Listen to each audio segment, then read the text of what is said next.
બોટાદ આમ આદમી પાર્ટીના ધારાસભ્ય ઉમેશ મકવાણા કે જેમના વિરુદ્ધ પોલીસ અરજી થઈ છે। અજય જમોડ નામના વ્યક્તિએ ઉમેશ મકવાણા વિરુદ્ધ અરજી કરી છે। લોકસભા ચૂંટણી સમયે ઉમેશ મકવાણાના પીએ હોવાનો અજય જમોડનો દાવો પણ છે અને 13 લાખની રકમ ઉમેશ મકવાણા પાસે લેવાની બાકી હોવાનો દાવો કર્યો છે।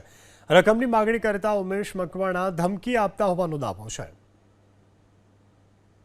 અંગત મદદનીશનો સરકારી પગાર 20,000 હોય છે, પરંતુ ઉમેશ મકવાણા દ્વારા 10,000 રૂપિયા લેખે મને પગાર ચૂકવવામાં આવ્યો છે, જેના તમામ પુરાવા મારી પાસે છે। કોઈ વસ્તુ લેવા આવે કે દેવા આવે તો લઈ લેવાની અને બિલો ચૂકવી આપવાના એવું ઉમેશભાઈ દ્વારા મને કહેવામાં આવ્યું હતું, જેના કારણે લોકસભા વખતના તેલના જમવાનું બનાવવાના તેલના ડબ્બાના બિલ, ઓફસેટના બિલ, મંડપ સર્વિસના બિલો, જે સમૂહ લગ્ન હોય એમાં ઘડિયાળો મગાવી હોય એના બિલો જેવા વગેરે જેવા બિલો મારા હસ્તક મેં મગાવેલા હોય અને જે બિલો વધી જતાં મેં ઉમેશભાઈ મકવાણા પાસે માગણી કરી કે મારી પાસે જે મૂડી હતી અને મને જે પગાર ચૂકવવામાં આવ્યો છે તે મારી પાસે હાલ કોઈ એક પણ રૂપિયો વધ્યો નથી, તો મને મારા બિલ આપવા વિનંતી છે।